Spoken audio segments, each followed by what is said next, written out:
எலெக்ஷன்ல ஓட்டு போடும் அன்பர்களுக்கு ஒரு சிறு ஆலோசனை. ஆளுங்கட்சி சொந்தமா ஒரு எதிர்க்கட்சியை உருவாக்கும். இதற்கு பெயர் தான் பினாமி எதிர்க்கட்சி. யாரை வச்சு உருவாக்குவாங்க?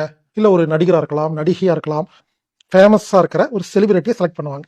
ஆளுங்கட்சி மேல திருப்தி இல்லாதவங்க எல்லாம் புதுசா உருவாக்கப்பட்ட பினாமி எதிர்க்கட்சிக்கு ஓட்டு போட்டுருவாங்க. தன்னுடைய எதிரிகள் ஓட்டெல்லாம் தானே வாங்குறது. புரிஞ்சுங்களா? இதெல்லாம் அங்க போச்சுன்னு வச்சுக்கோங்களேன், எதிர்க்கட்சி ஸ்ட்ராங் ஆயிருங்க. அப்ப அதை பிரிச்சு எடுத்துட்டாவே முடிஞ்சதுங்க. இவங்க ஃபர்ஸ்ட்ல வந்துருவாங்க. ஒரு 10 எம்எல்ஏ இருந்தா இவர் ஜெயிச்சிருவாரு. சமமா இருக்கு.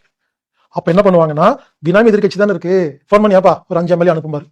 அந்த பினாமி கட்சிகளை எப்படி கண்டுபிடிக்கிறதுனா, மீடியா சப்போர்ட் பண்ற எல்லாமே பினாமி கட்சி. ஒரே வார்த்தைங்க. எந்தெந்த கட்சியை பத்தி எல்லா டிவிலையும் பேசுறாங்களோ அது எல்லாமே பினாமி கட்சி. சேட்டலைட் டிவில நியூஸ் சேனல்ல இந்த கட்சியை சேர்ந்த அப்படின்னு ஒரு கட்சியோட பேரை சொல்லி அவங்க அந்த குறிப்பிட்ட நபர் பேர் சொல்லிட்டாவே பினாமி கட்சிங்க. பினாமி எதிர்க்கட்சி அப்படிங்கிற ஒரு கான்செப்ட் புரியாமல் எலெக்ஷன்ல ஓட்டு போடாதீங்க. அப்படி ஓட்டு போட்டீங்கன்னா உங்களை விட ஒரு முட்டாள் கிடையாது.